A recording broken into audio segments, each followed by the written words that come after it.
Hi. എല്ലാവരും വിചാരിക്കും ഞാനെന്താ ഇങ്ങനെ ഇരിക്കുന്നത്. ഞാൻ എൻ്റെ കുളിച്ച് കഴിഞ്ഞിട്ട് എൻ്റെ തലമുടിയിൽ ഒരു പരീക്ഷണം നടത്താനിരിക്കുകയാണ്. എന്നെ തന്നെ ഞാൻ ഒരു പരീക്ഷണ വസ്തുവാക്കിയിരിക്കുകയാണ്. കാരണം ഞാൻ ഒരു വീഡിയോ ചെയ്തായിരുന്നു, ചെമ്പരത്തിപ്പൂ ഉലുവയും കൂടി തിളപ്പിച്ച് തലമുടി വളരും. ഒരു വീഡിയോ കണ്ടിട്ട് യൂട്യൂബിൽ കണ്ടതാന്ന് പറഞ്ഞുകൊണ്ട് അപ്പോൾ അത് ഞാൻ അതിനകത്തൊരു മിസ്റ്റേക്ക് പറഞ്ഞിട്ട് ആരും തിരുത്തിയില്ല. 15 മീറ്റർ എന്ന് ഞാൻ പറഞ്ഞു, പക്ഷേ 15 മീറ്റർ അല്ല, 15 സെൻറ്റിമീറ്ററാണ്. 15 സെൻറ്റിമീറ്റർ മുടി വളർത്തണം എന്നുള്ള എനിക്ക് അതിയായ ആഗ്രഹമാണ്. ഞാൻ എന്നെ തന്നെ ഒരു പരീക്ഷണ വസ്തുവാക്കിയിരിക്കണം. എനിക്ക് ഇത്രയും മുടിയേ ഉള്ളൂ. നമ്മൾ ഒരുപാട് മുടി നീട്ടി വളർത്തിയിട്ട് ഞാൻ അത് വെച്ചിട്ടാണ് ഇത് വെച്ചിട്ടാണ് നിങ്ങളത് ചെയ്യണം അങ്ങനെ പറഞ്ഞിട്ടല്ല. നമ്മൾ പരീക്ഷണ വസ്തുവാക്കി നമ്മൾ തന്നെ തെളിയിച്ചു കൊടുക്കുക, പ്രൂവ് ചെയ്ത് കൊടുക്കുക. അതാണ് ഞാൻ ചെയ്യാൻ ഉദ്ദേശിക്കുന്നത്. എനിക്ക് മുടി വളർത്തിയെടുക്കണം എന്നുള്ളൊരാഗ്രഹം കൊണ്ട് അത്യാവശ്യം മുടി കെട്ടി വയ്ക്കാനുള്ള നമ്മളിങ്ങനെ കെട്ടി വെക്കാനുള്ള മുടി ഉണ്ടായിരുന്നതാണ്. എനിക്കിപ്പോൾ ഇത്രയും മുടിയേ ഉള്ളൂ. പിന്നെ ഇത് എൻ്റെ ഒറിജിനൽ കളർ തന്നെയാണ്. ഇതിനകത്ത് ഫേസിലൊന്നും തേച്ചിട്ടില്ല. കുളിച്ചിട്ട് വന്ന മുഖമാണ്. കയ്യിലൊന്നും തേച്ചിട്ടില്ല. ഉണ്ടോ, കൈയുടെ കളറും മുഖത്തിൻ്റെ കളറും അങ്ങനെയാണ്. അതാണ് നമ്മുടെ ഒറിജിനൽ കളറ്. എല്ലാ പാർട്ടിലും ഒരേ കളറായിരിക്കുകയല്ല. അതാണ് ഒരാളുടെ ഒറിജിനലായിട്ടുള്ള ബ്യൂട്ടി എന്ന് പറയും ഞാൻ വിശ്വസിക്കുന്നത്. ഇപ്പം ഞാൻ ഉണ്ടാക്കിയ എണ്ണ ഇതാണ്.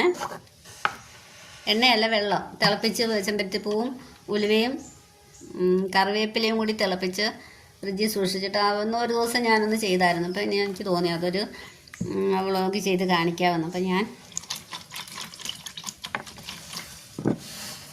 കുറച്ച് ഗ്ലാസ്സിലെടുത്ത് കാണിക്കാവേ. കളർ കാണിക്കാൻ വേണ്ടിയാണ് കുപ്പി ഗ്ലാസ്സിൽ ഒഴിക്കുന്നത്.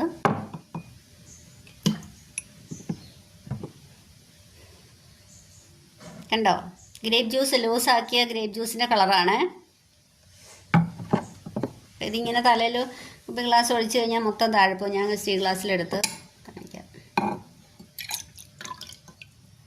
സ്പ്രേ ബോട്ടിലുണ്ട്, പക്ഷേ സ്പ്രേ ബോട്ടിൽ ഒഴിച്ച് കഴിഞ്ഞാൽ നമുക്ക് അത്രയും ഇങ്ങനെ സ്പ്രേ ചെയ്ത് കഴിഞ്ഞാൽ കുറേ വെളിയിൽ പോകും. അതുമല്ല നമ്മുടെ മുടിയിൽ ആയിരിക്കുകയല്ല വീഴും, തല സ്കാൽപ്പിലായിരിക്കുകയല്ല വീഴുന്നത്.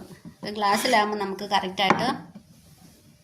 ഞാൻ ആദ്യം എങ്ങനെയാണെന്നറിയാം, നമ്മളിങ്ങനെ കൈ പിടിച്ചിട്ട് ഇങ്ങനെ ഇങ്ങോട്ട് വീഴാതിരിക്കാൻ തലയുടെ നെറുകയിൽ ഇങ്ങനെ ഒഴിക്കും.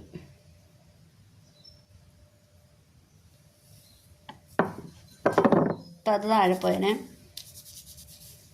ഇങ്ങനെ തേച്ച് ഇതിനൊരു നമ്മൾ കുറച്ചൊരു ഫ്ലാക്സ് സീഡിൻ്റെ ഒക്കെ ഒരു ഇതുപോലെയാണ്, നമ്മുടെ കഞ്ഞിവെള്ളത്തിൻ്റെയൊക്കെ പോലെ ഒരു ടെക്സ്ചറാണ്. കുറച്ചൊരു വഴുവഴുപ്പ് പോലെയുണ്ട്. അതിങ്ങനെ ശരി, നമ്മൾ മറ്റുള്ളവർ പറയുന്ന പോലെയല്ല. നമ്മൾ നമ്മുടേതായ ഇഷ്ടത്തിന് അങ്ങോട്ട് നമ്മുടെ തലയിൽ എങ്ങനെ പിടിച്ചാൽ തേക്കും, എങ്ങനെയാ തേച്ചാൽ അത് പിടിക്കും.